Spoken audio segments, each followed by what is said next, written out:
coming to you live. It's In the Know with Mo.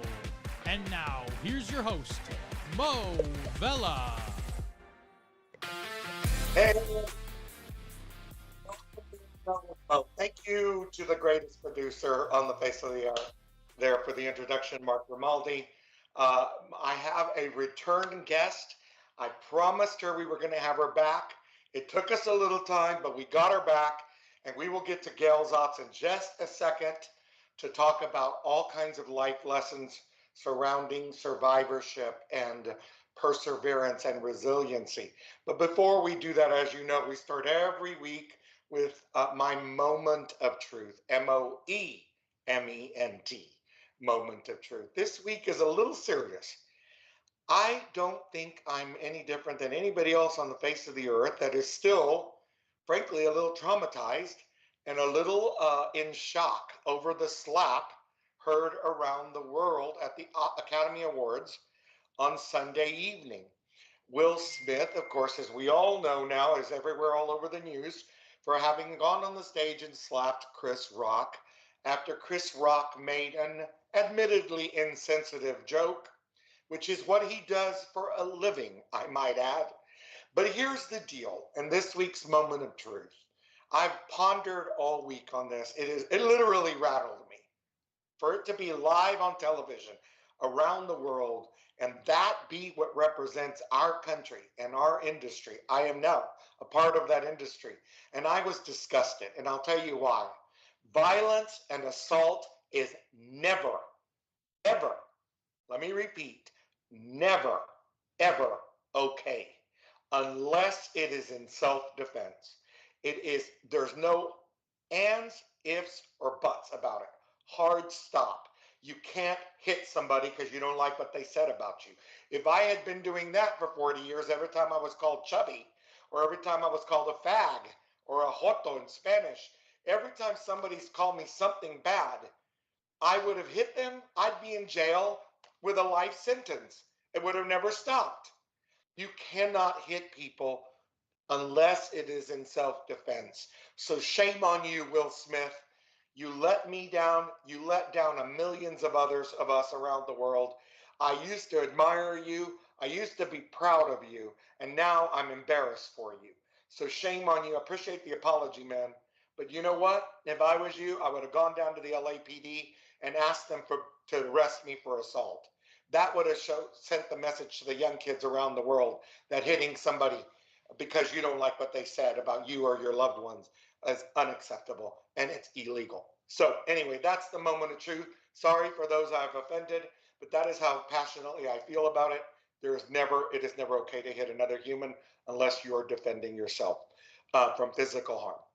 Okay, on a much more uplifting, motivational, inspirational note, what a segue, right? From the slap heard around the world to Gail Zahtz, who was our guest before. We talked more about healthcare and with the role she's been playing in the policy arena and as an expert in that arena. But we are completely going back now because as part of that interview, we learned about Gail and her personal and private life.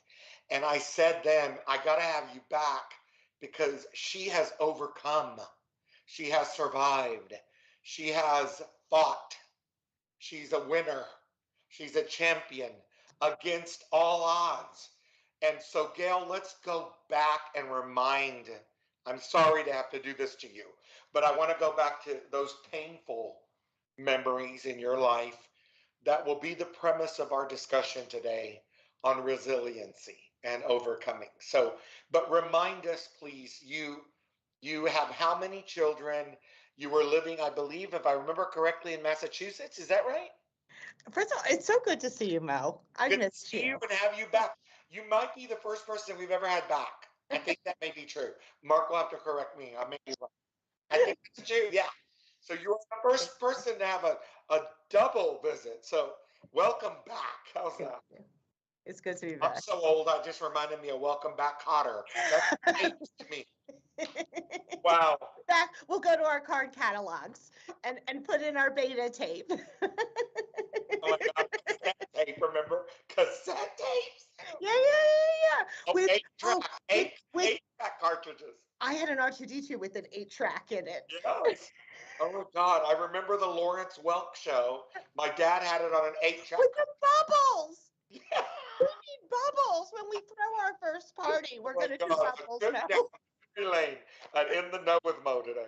So Gail, on a more serious note, uh, because I believe that you have so many lessons to teach us all from the life that you have led and the experiences that you have had to overcome. So, but let's remind our listeners and viewers a little bit about those painful days. So, can you take us back there, walk us through I mean, what it's we're interesting, alluding right? to? It's like, it's so many things have happened. It's like these repeat. Well, let's go Um, let's go in chronological order, so that yeah. way we can kind of get a real big, good picture and get our arms around all of the challenges you faced. Well, I survived almost dying twice in college before we. I don't think we had that the last time. We never had that. Okay.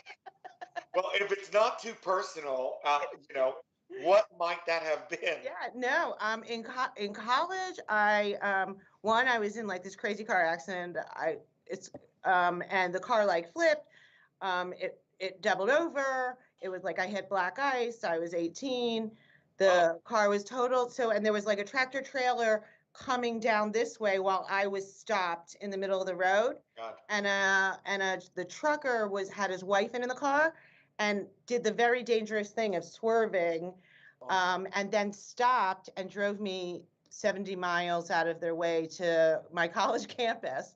And at the end of that, they just said, one day you're going to be somebody and be able to help the Teamsters. Please remember us. Oh. Yeah, it was beautiful. And then another time in college, I became toxic in my blood system, and I spent a week in New Hampshire. They said I was 6 hours away from dying. I mean, literally my whole life has been. Wow. But Okay, then, well, so you know what all that says to me is that you're meant to be here. yeah, I'm the many, many lives cat, right? And is thinking about this, doing the show is like what has enabled it. But in the repeat, after I've been in domestic violence So let's multiple talk times. about that because I know that that was a real integral part of your trauma, right? Yeah. Your repeated traumas. Well, Right. we until we find a way to reset ourselves, we keep going back, even if we don't intend to what seems familiar. Really, do you think that it's like you're just subconsciously drawn to it? Is that what you're saying? I Suggesting? think that I was until I reset, Yeah. right? It's like, it's like alcoholics and drug addicts who Yeah. the first time, my understanding is it's like an amazing high, and then they're always chasing it after Yes. Yeah. because they have in their mind that at some point it worked. I think, right? I think that we do that in unhealthy personal relationships Yeah. also.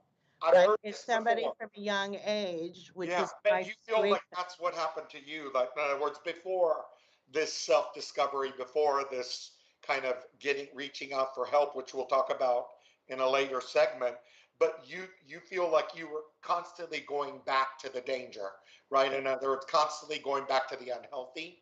Yes, I don't think that I knew, like Yeah. that was what seemed familiar. Like when I talk to young girls now, I talk about like if he yells at the waiter, that's like a no starter. Red flag. Right? If he's like if he like tries controlling you in terms of where you eat, like there's a lot of initial things, Yeah. right? That is just sort of part of this Yeah. super unhealthy. I mean, and remember, 20% of all women are physically assaulted by their partner. 1 in 5, right? So Wow. and that doesn't include emotional. That's like somebody who has been hit. And and if you add on the emotional, which, right, exactly, that. it's probably up near 50%. Yeah.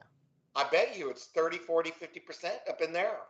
The way we feel about ourselves as individuals in this society is full of so much self-loathing that we accept, just all kinds of things. And I think as we're heading into the first break, when we come back, I want to pick up right here because I want to actually remind our viewers and listeners of the last time I remember being very, very upset myself in hearing exactly what you went through. And I want you to walk us through that because I want our viewers and listeners to fully understand this is not just like I broke a nail and had to overcome it.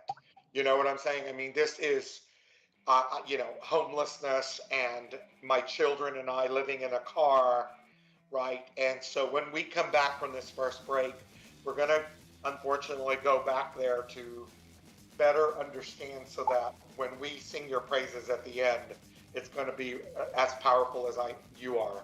Okay? We'll be right back. Don't go anywhere. You want to hear all this. Trust me. I want to get back to seeing my grandbabies every Sunday and smothering them with big hugs and kisses. I want to get back to football games with my boys. I want to get back to feeling and touching, connecting with the people around me. I want to get back to family dinners and my grandma's mac and cheese. I want to get back to real grocery shopping, taking my time, walking down every aisle, smelling the tomatoes and melons, having a free sample or two, or 3. COVID-19 has changed how we live and how we feel. But now, there are vaccines. And they are the first step that let us get back to feeling optimistic about the days ahead of us. It's okay to have questions. Is it safe? Should I get it? Should I wait? Now, get the facts. Learn more at getvaccineanswers.org so you can make an informed decision when vaccines are available to you. Brought to you by the Ad Council.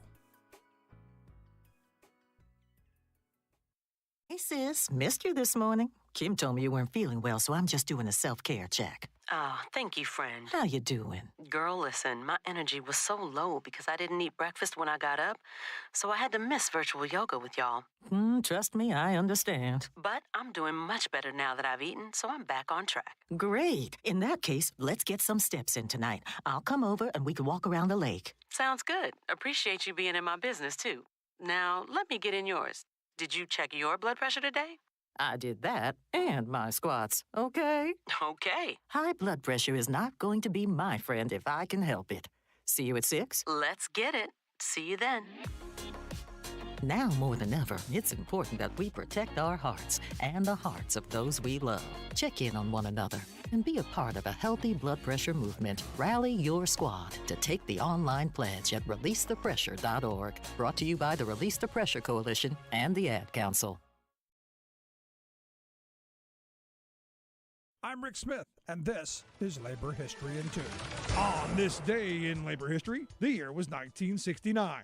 That was the day Dr. Ralph Abernathy, president of the Southern Christian Leadership Conference, arrived in Charleston, South Carolina, to address striking hospital workers and their supporters. More than 400 black hospital workers at Medical College Hospital and Charleston County Hospital had walked off the job earlier in the month. They demanded an end to racial harassment and discrimination, wage increases, union recognition, and the reinstatement of fired coworkers. It was yet another instance where workers' struggles embodied the broader social debates of the day. Struggles for racial and gender equality, as well as the rights of public sector workers to organize, especially in the South, all converged in Charleston. Workers at both hospitals sought out Local 1199, which had already organized hospital workers in New York City. Local 1199B was soon chartered, and Mary Moultrie, a licensed nurse from Medical College Hospital, was elected president. 12 workers were fired when the new union demanded recognition. That's when they voted to go on strike.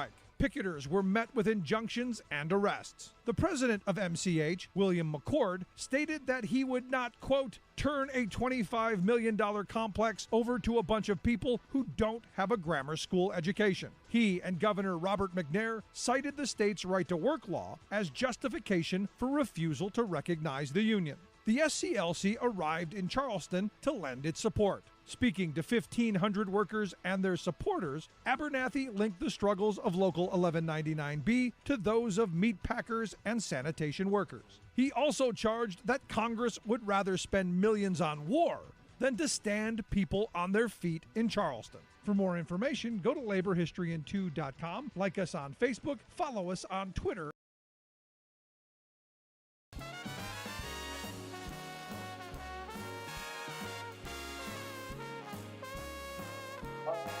Yes.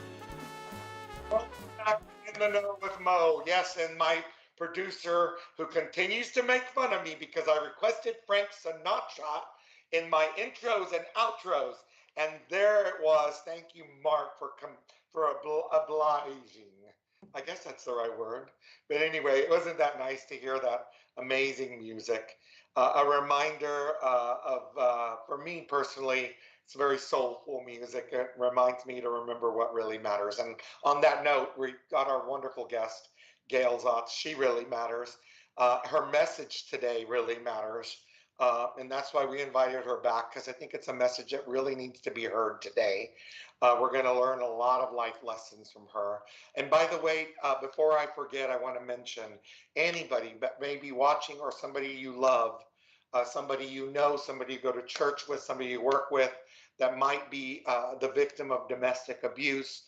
Please know that one of the resources available to you or to them is the Pixel Project. It's www.pixelproject.net. www.pixelproject.net. Please, we're going to talk with Gail about when she sought help, because I think seeking help is one of the most important steps. Of course, I will defer to Gail on teaching us that, but I believe that's probably the case. There's also the National Coalition Against Domestic Violence, and we'll be mentioning several places that anybody can go to or someone you love can go to seek help. So on that note, I want to, Gail, I hate to bring us down after that Frank Sinatra music, but just for a little bit, can you walk us through and remind us what you went through? I know you were, I don't want to put words in your mouth. If I remember correctly, you were the victim of physical abuse as well as mental and emotional abuse from a former spouse. Yes. And you had children. So take us through that experience, if you would. So I started saying it's actually been multiple, right? So my first ended with a protective order, and I tried moving. You know, people talk all the time about like, well, why doesn't she just leave? 70% of women who die from domestic violence is in the act of trying to leave. And it's so insidious, you know, like before the event that we're going to talk about, in earlier relationships, I talk about it like when you drop paper clips. A normal person, they drop paper clips, oh darn, and they start to pick it up. Me and others that I see who are in the midst of abuse, it's like, okay, I got it. Like it's this fear all the time of doing something like, and so I often say an infraction. Yes, right? Getting hit hurts the least. Yeah. Because by the time you're hit, by the time I was hit multiple times by multiple partners, I no longer knew who I was in the mirror. Right. You know, like I was already through being controlled, through giving up my choices, from being put down, from being isolated from family and friends, from having that. By the time a man multiple times laid a hand on me, I had already made myself so small. So Gail, it sounds like it's a grooming process, much like a perpetrator, right? A child abuser. It's the same concept, right? Where these men were grooming you by isolating you, by emotionally controlling you, right? You know, yeah. And afterwards, I'm so sorry. Here's flowers. Here's like gifts. I love it you. Won't happen again. Yeah. You know, like I tell young girls now, or men, don't get in with a project. Like somebody who needs to be, right? Because, oh, he'll get better. Like with me, if I love him enough, he'll right? He just needs me. He's had such a tough life. You know, to your point earlier, there is never, ever an excuse, ever, right? But I bought into the excuses because for my own stuff, I felt this need to help fix somebody. And in the fixing of people, I kept getting broken. You know what I'm hearing from you is that it's like this perfect, ugly, horrible, insidious is a great word, storm, right? Where you've got one person who has a weakened self value or self worth, and if that particular weak state meets this perpetrator who's an expert in grooming exactly that weak state, you have this insidious perfect storm, right? Yeah, I mean, and it starts so so small that I tell girls you have to stop, or young boys, as soon as he's angry, as soon as he yells at the waiter, as soon as he like cuts you off from the family, as soon as like it is, and it's interesting because we'll talk about the cancer. I went multiple times fleeing domestic violence. I ended up with 4 children in hiding. We ended up homeless multiple times and going back and forth to shelter situations and all of that. And it was interesting because I was just I've been with the same therapist since my cancer. She was my palliative care social worker. So I've been with her for 7 years. And I was talking to her this week. And when I met with her the first time, she said that I said, this cancer is a gift because it gives me a chance to heal. Oh, wow. Right? Like I was so broken by life, by just by being on, I've had my jaw broken, I've had my nose broken, this is all reconstruction. I've been that when I got to the bottom and I was in an electric wheelchair and I was legally blind and I was on liquid only nutrition, I said, now I get a reset. Right. And I got an opportunity that very few people have in life. And I got to reset my whole life and say for myself, never again. So we have a little over a minute before we go to the next break, and we'll pick this back up. But as we go into break, I would love to just ask you one quick question. So throughout that repeated insidious, victimization and the pain and the trauma, what kept you every morning waking up and even willing to stay here? I have always believed that I had a purpose. Beautiful. Beautiful. When we come back after the break, remind me to tell you about my own personal, what's my purpose, real quickly, because it's one of the reasons I think you and I have always connected since the minute we met. Yeah. And now I think I know why. I think that's kind of what's driven both of us in our lives is to discover that purpose, right? Most people would have said my 4 children were the reason I kept going. And I'm sure that was also part of your survivor mentality, right? You were responsible for them, and I'm sure you felt that responsibility. But it's so amazing to hear that you felt like there was a purpose. And so when we come back from this break, we're going to pick up right there. You don't want to go anywhere. We're just getting started. Thank you so much for being with us.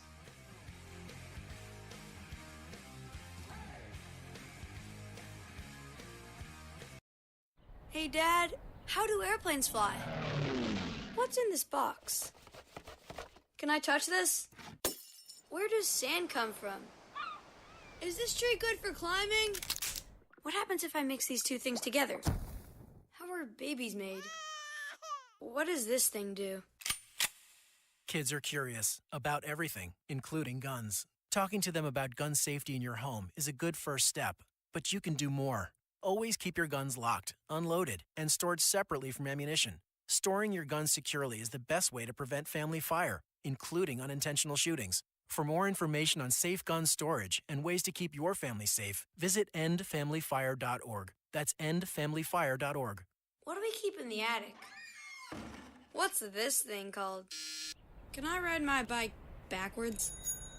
Like I said, kids are curious. It's up to us to keep them safe. Brought to you by End Family Fire, Brady, and the Ad Council. Right now, our country feels divided, but there's a place where people are coming together. I gotta tell you, I was nervous to talk to someone so different than me. Me too, but I'm glad we are. Love Has No Labels and One Small Step are helping people with different political views, beliefs, and life experiences come together through conversation, and it feels good. Wow, your story is so... Interesting? Yeah. When people actually sit down, talk, and listen to one another, they can break down boundaries and connect as human beings. At lovehasnolabels.com/onesmallstep, you can listen to amazing, life-changing conversations and find simple tools to start a conversation of your own. I know one thing. This conversation gives me hope. It gives me a lot of hope, too. Take a step toward bringing our country and your community together by having the courage to start a conversation at lovehasnolabels.com/onesmallstep. A message from StoryCorps, Love Has No Labels, and the Ad Council. Keep On Trucking was an iconic underground cartoon created in 1968 by comic master Robert Crumb. Featuring various big-footed men strutting jauntily through life, the caricature became widely popular as an expression of young people's collective optimism. "You're moving on down the line," Crumb later explained. "It's proletarian, it's populist." But today, the phrase has become ironic, for America's truck drivers themselves are no longer moving on down the line of fairness, justice, and opportunity. What had been a skilled middle-class job in the 1960s is now largely a skilled poverty wage job, thanks to the industry's relentless push for deregulation and deunionization, decoupling drivers from upward mobility. Trucking has been turned into a corporate racket, with CEOs arbitrarily abusing the workers who move their products across town and country. To enable the abuse, corporate lawyers have fabricated a legal dodge, letting shippers claim that their truck drivers are not their employees but independent contractors. Thus, hocus pocus, drivers don't get decent wages, overtime pay, workers' comp, Social Security, health care, rest breaks, reimbursement for truck expenses, including gasoline, tires, repair, and insurance, and, as contractors, drivers are not allowed to unionize. This rank ripoff has become the industry standard, practiced by multi-billion-dollar shipping giants like XPO, FedEx, Penske, and Amazon. This is Jim Hightower saying, of course, corporate bosses try to hide their greed with a thin, legalistic fig leaf. Quote, "We believe our driver classifications are legal," sniffed an XPO executive. Sure they are, sport, since your lobbyists write the laws. But might does not make right. Legal does not mean moral, and boss, spelled backwards, is double S-O-B.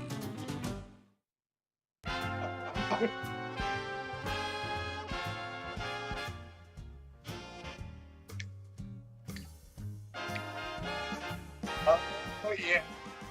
A little Sinatra to bring us back.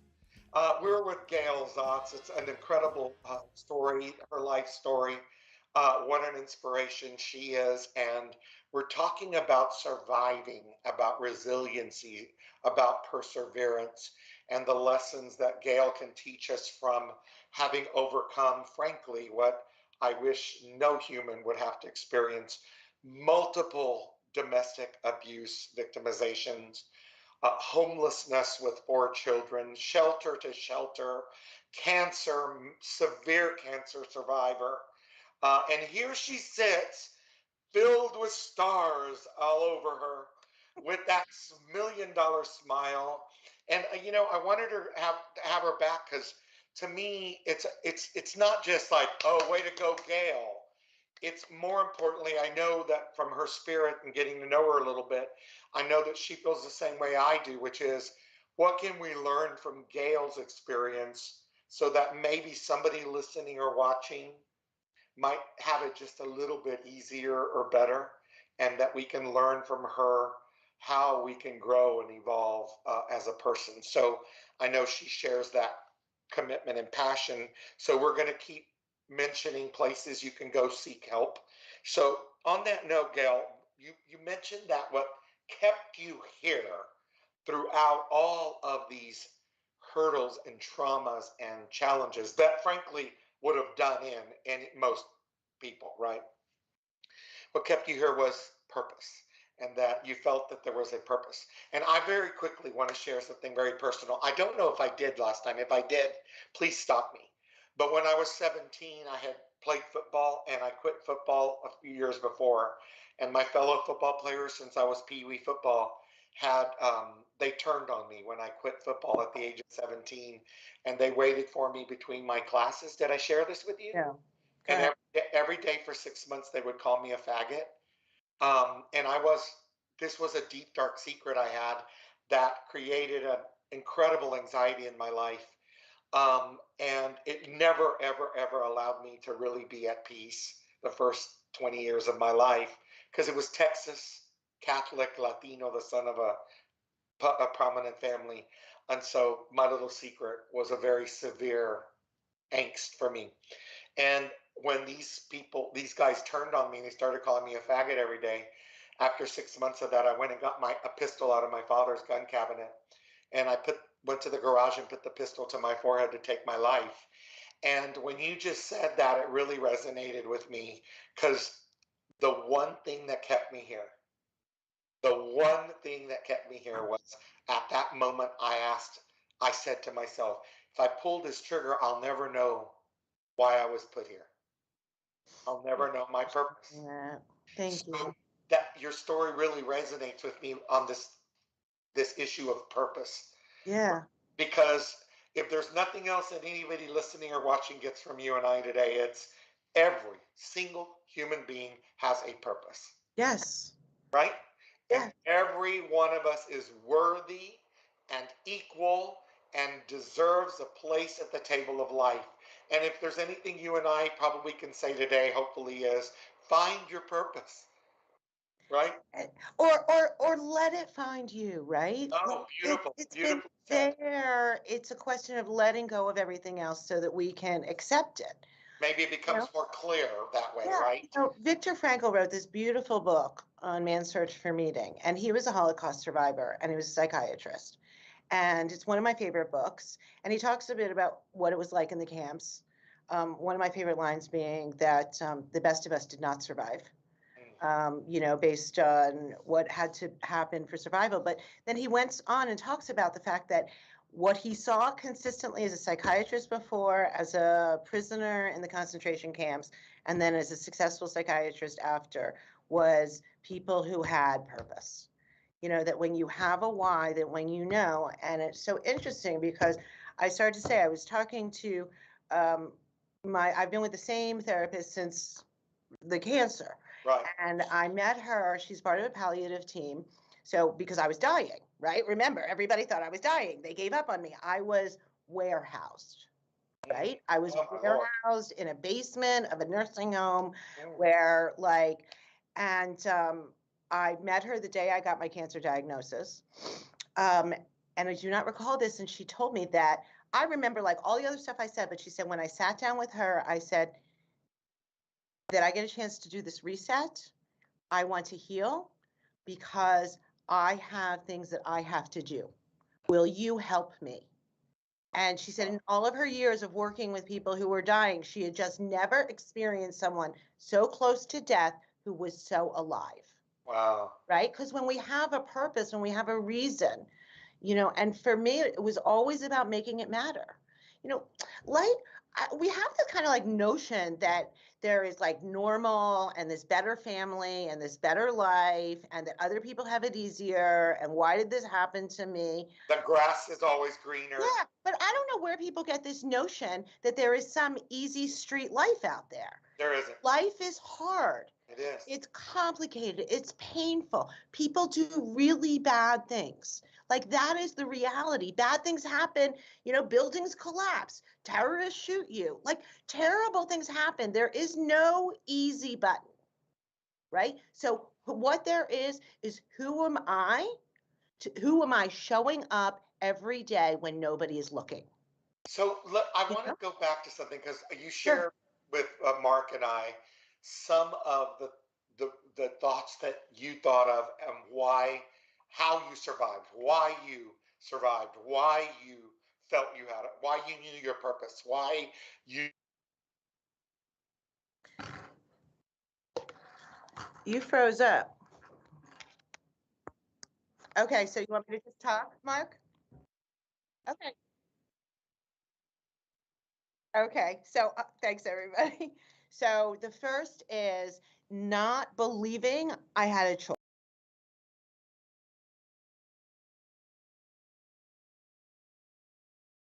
In my mind, that was never an option. It has always been that I have to show up no matter how hard it is. Did y'all lose me? We did. We did. Okay, But I'll carry it for I us. was like, did I say something? Okay, great. I got your back, honey. I appreciate it. I love it. You just took over the show. I did. I just kept going. Why? So I wanted to get to this. One of the things you listed that really struck me was the word choice. And I would love to hear what you meant by that.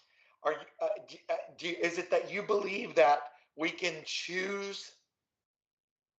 We choose what we can choose, what we can control is who am I as a person? How am I behaving and treating other people? And how am I viewing and perceiving the world? We can control all of that, and that's all we can control. Can I add one suggestion to that I've learned in my own journey? I also believe that we can control how we react to the behavior, actions, and words of others. That's what I'm saying. Exactly. Right? Yeah. That's completely. So somebody's nasty to me. Somebody hits me. Somebody, people have done, let's be honest, some really bad stuff to me. Right. To me, right? As you were sharing to you, it's my choice how I react, how I respond, how I view that. You know, people come up to me all the time now. They're like, you're so happy all the time. Because I choose to find joy, to look for it, right? Yes. I look for joy all the time. Amen. I find it, I embrace, I hug, I love. I don't live in my traumas. I use my traumas to enable me to live better. Oh, let's repeat that as we go into this next break. Because I'm writing a book on this, on connective relationships, and I have a whole chapter on this, because every one of us on the face of the earth, no matter what country code, zip code, rich or poor, immigrant, rural, urban, it doesn't matter. Every human on the face of the earth suffers trauma. Yes. And the difference between Gail and Mo and Mark and anybody listening and watching is where each of us is in the healing process. Right? Because some people never choose to begin to heal, and that manifests itself in very destructive behaviors towards oneself and sometimes toward others, right? And if we see that toxicity, is what I hear you saying, avoid it. We have the power to choose to avoid the toxic. When we come back, I want to talk about my feelings on anger. Oh, very good, especially in light of the slap heard around the world and my moment of truth today, right? Because some people are excusing the behavior based on anger. And this is a really good discussion for us to have. It's very relevant to this week's activities on that global television. So we'll be right back with Gail Zahtz. As you can tell, we're going to end the last segment with some more powerful life lessons. Yeah, purpose, choice, get rid of toxicity. We'll be right back.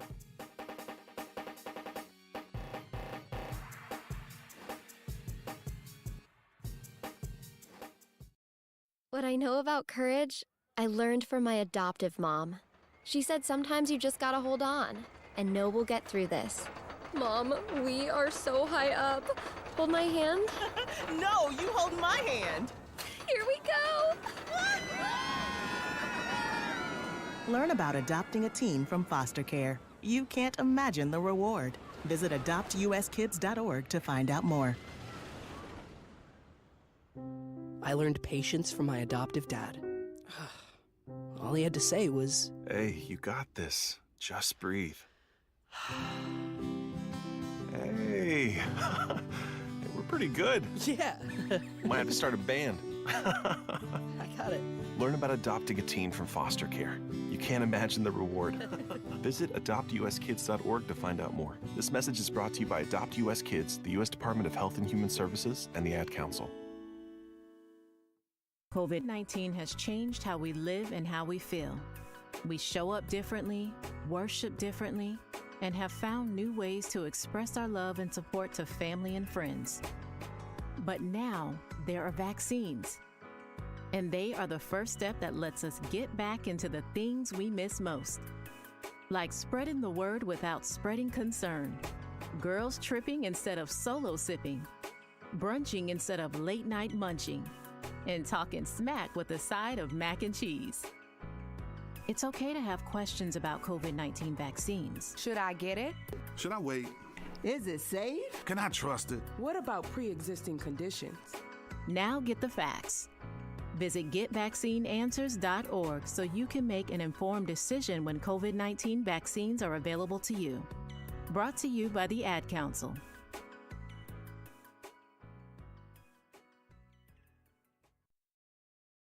"911, what's your emergency?"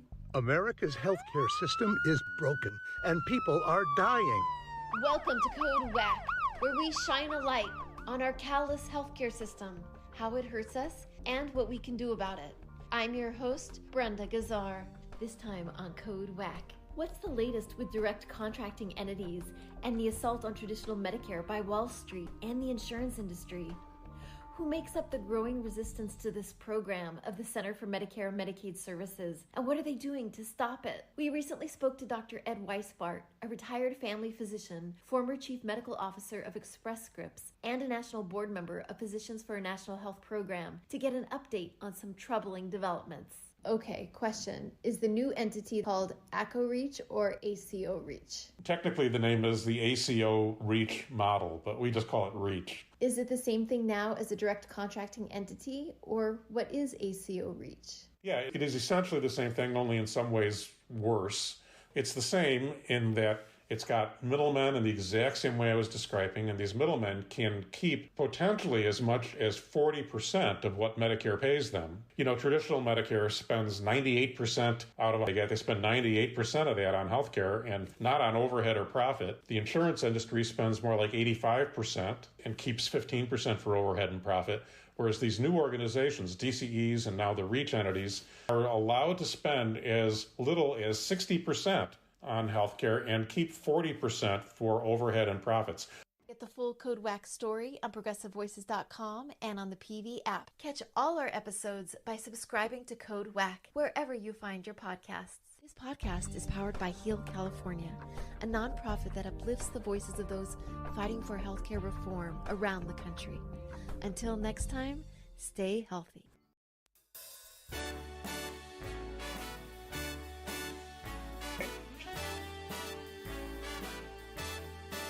We got it. Go. Oh, if you can make it there, you can make it anywhere. And that's kind of our theme today with Gail Zahtz, because she made it everywhere because of the lessons she's teaching us to overcome our traumas, our victimizations, our hurts, our challenges, our obstacles in life. The victim of domestic abuse multiple times, cancer survivor on her deathbed in palliative care. And here she sits with $1 million smile, a can-do spirit, a survivor and fighter and fierce and awesome. And we're really figuring things out with her and learning from her, because as she has taught us, it's about choosing to find joy. It's about choosing to be present. It's about choosing to discover our purpose on this journey of life. And what an example she is of all of those things. So Gail, as we are in our last segment now, I wanted to touch on a few other things, right? I think one of the things that I love about you, the myriad of things that I love about you, is that you're very easy to connect with, right? And you've got a connective spirit, is how I describe these. This is what I talk about in my upcoming book, right? A connective spirit. And I wanted to ask you about something that I'm theorizing is the word, I think, in my upcoming book, on what are the most effective ways to have a connective spirit. Would you agree with my theory that part of it is shared vulnerability? Like every time I'm with you, you make yourself vulnerable by being raw and real, as I call it in the book, right? So I'm always this way now.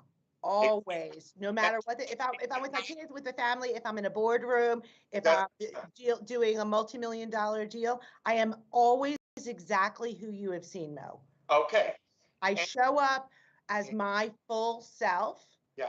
And because I know that pain, we protect ourselves to try to stop pain from happening, right? Right. And I already know that pain and awful things will happen. So why pull myself away by doing that? Yeah. So if I make myself vulnerable and you hurt me, you haven't done anything that somebody hasn't done already, right? But if I close in and am not fully present with you, I lose. That I agree. And exactly what I was going to say was that by making yourself vulnerable, right, which I believe in with every ounce of my being, then people feel they have a permission to connect with you. And when they connect with you is when we can get shit done. Mm-hmm. Excuse my language. No. And it also becomes a tool, right? Which is like one of the things I say to myself. It's not, do I deserve or warrant to be angry or bitter or hurt? Did somebody do it? It's taking that off the table completely. Is it useful to me? Yeah. Right? Now you wanted to talk about anger. Huh? You wanted to talk about anger, so you mentioned that because I was, people are always like, why you're never angry? I'm like, because anger for me was like that alcohol. It was so toxic. I was so angry. It affected everything. Everything. And I said, it doesn't matter whether I deserve to be angry or I have a right to be angry. It gets into my emotional and spiritual bloodstream. Yep. And it destroys who I am as a person. And you're the one that's hurt and damaged from it. Yes. And not to mention all the wasted energy that we put into anger and wallowing in our past hurts. Yes. Right? Yes. That's what I call it, right? It's wallowing. It's one of the phrases I like to use is we cannot be held hostage by our past. It can just inform us, right? And help us be a better person moving forward.